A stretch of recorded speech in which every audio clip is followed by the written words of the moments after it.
करें, सीधे हम ब्रिक्स चलते हैं दक्षिण अफ्रीका, जहां पर ब्रिक्स सम्मेलन के दौरान नेताओं की ग्रुप फोटो ली जा रही है।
प्रधानमंत्री श्री नरेंद्र मोदी तमाम नेताओं के साथ मौजूद हैं और यहाँ ये फ़ोटो ऑप किया जा रहा है तमाम नेताओं के साथ।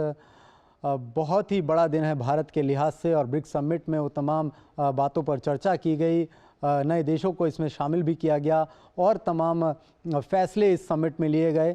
और ये आप सीधे तस्वीरें जोहानिसबर्ग से देख रहे हैं, जहाँ पर तमाम राजनेता मौजूद हैं एक ही मंच पे और ये फ़ोटो ऑप वहाँ पर किया जा रहा है। काफ़ी इम्पॉर्टेंट है ये ब्रिक्स समिट अगर देखें तमाम देशों के लिहाज से, और इसका